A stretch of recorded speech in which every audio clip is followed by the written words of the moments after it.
Hello friends, आप सभी का स्वागत है आपके अपने YouTube channel around general knowledge में। दोस्तों, आज का अपना टॉपिक है कोर्ट मैरिज। इसमें हम जानेंगे कि कोर्ट मैरिज की क्या कानूनी प्रक्रिया है, इसमें क्या समस्या आती है और उनके क्या निदान हैं। तो चलिए शुरू करते हैं। Let's start. कोर्ट मैरिज की प्रक्रिया लगभग पूरे भारत में एक समान है। इसे इंडियन गवर्नमेंट ने विशेष विवाह अधिनियम 1954 के अंतर्गत शासित किया है। इस अधिनियम के द्वारा विभिन्न धर्म के स्त्री पुरुष शादी कर सकते हैं और साथ ही एक धर्म के स्त्री पुरुष भी इसके अंतर्गत विवाह कर सकते हैं और रस्म रिवाजों के बदले कोर्ट मैरिज का चुनाव कर सकते हैं, जिससे उनका विवाह कम बजट में सादगी से हो जाए और अनावश्यक सामाजिक रस्मों से बचा जा सके। कोर्ट मैरिज के लिए माता पिता की मंजूरी जरूरी नहीं है, बशर्ते इन नियमों का पालन किया गया हो। कोर्ट मैरिज के लिए मूल रूप से 3 शर्तें अनिवार्य हैं। उसमें पहली शर्त है कोई भी पहले विवाह ना हुआ हो, और अगर पहले विवाह हो रखा है तो पहली शादी से जुड़े पति या पत्नी जीवित ना हो। दूसरी शर्त है पति और पत्नी दोनों की वैध सहमति होना आवश्यक है।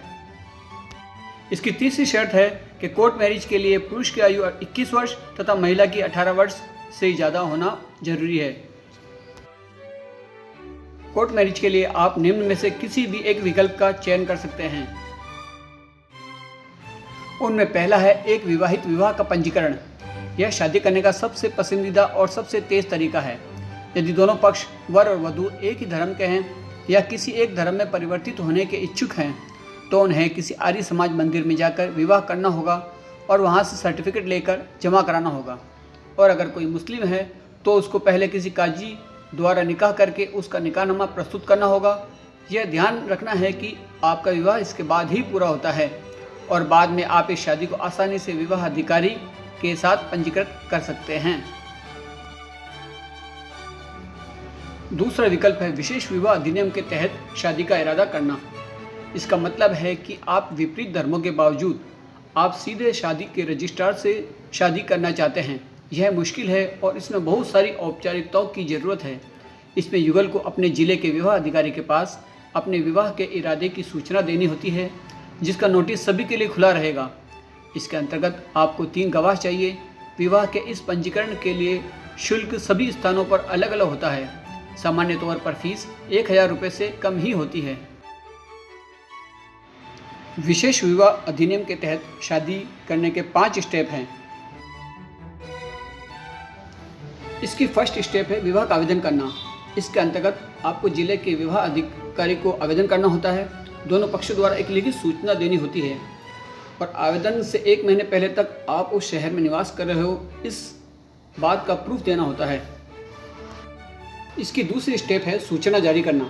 इसके अंतर्गत उस जिले के विवाह अधिकारी जिसके सामने सूचना जारी की गई है वो एक सूचना प्रकाशित करता है।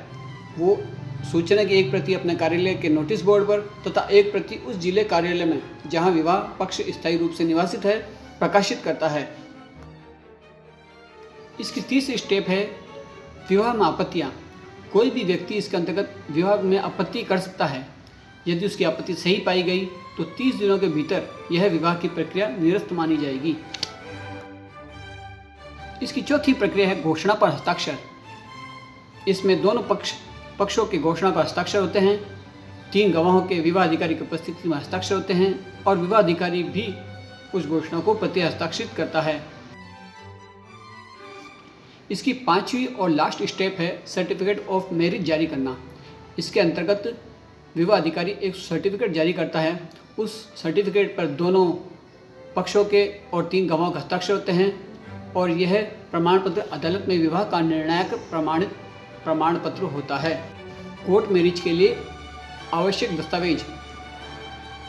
इसमें कोर्ट मैरिज के लिए 7 आवश्यक दस्तावेजों की आवश्यकता होती है, जिनमें पहला है कंप्लीट आवेदन पत्र और अनिवार्य शुल्क। दूसरा है दूल्हा दुल्हन के पासपोर्ट साइज के 4 फोटोग्राफ्स। तीसरा है पहचान प्रमाण पत्र।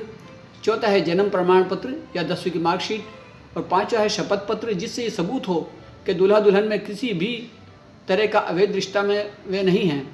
छठा है गवाहों की फ़ोटो व पैन कार्ड। और 7वां है पहचान के लिए आधार कार्ड या ड्राइविंग लाइसेंस।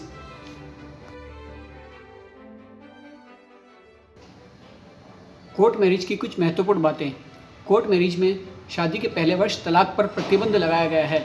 अगर याचिकाकर्ता यह प्रूफ करे कि इस शादी से वह बहुत प्रताड़ित है तभी तलाक की प्रक्रिया को जारी रखा जा सकता है। दूसरा, विवाह का पंजीकरण ऑनलाइन नहीं किया जा सकता है। इसके लिए आपको मैरिज अधिकारी के सामने स्वयं उपस्थित होना जरूरी है, तभी विवाह पंजीकरण हो पाएगा। Thanks for watching. Please like, share and subscribe.